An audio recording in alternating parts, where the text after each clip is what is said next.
هيشان وساير أي كرت بالاو هيشان وساير أي كرت بالاو تخدا رجايا جيتان مالايو تخوا رجايا جيتان مالايو هاي لمن واي لمن وجواتير داي لمن هاي لمن واي لمن وجواتير داي لمن رانا كدناي داو بندار وبنداري من رانا كدناي داو بندار وبنداري من بندار وبنداري من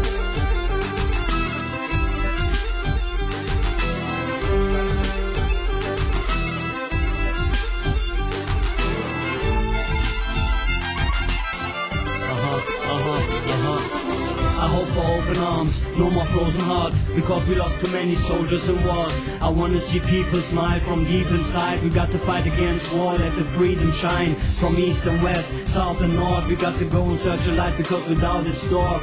Even the youth is bad and the news are sad. It's a message from our brothers and sisters, use your head.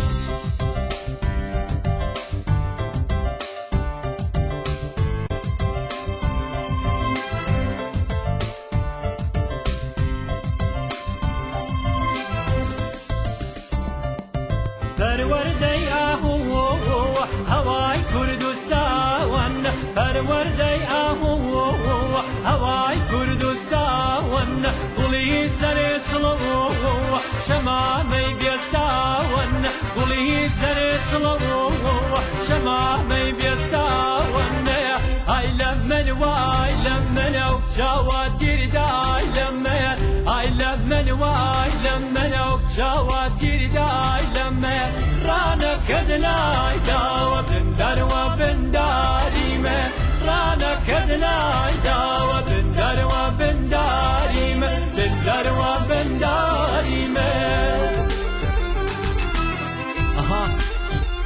Kareem, Shakhawan, Saman Productions. Okay, Kurdistan.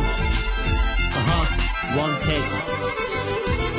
Meine Heimat, dort würde ich jetzt gerne sein. Das ist ein Platz, an dem nachts noch die Sterne scheinen. Man behandelt sich auf eine besondere Art. Jedes Mal wird mir warm ums Herz, wenn ich sehe, wie die Sonne strahlt. Die Leute suchen sich ein Ziel und streben es an. Und Liebe und Freundschaften halten mindestens ein Leben lang. Ich bin stolz, hier fangen meine Wurzeln an, wo ich geboren wurde und sterben will, Kurdistan.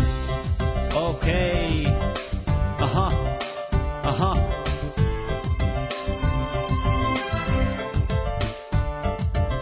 Okay, Kareem and Shakhawan, check this up.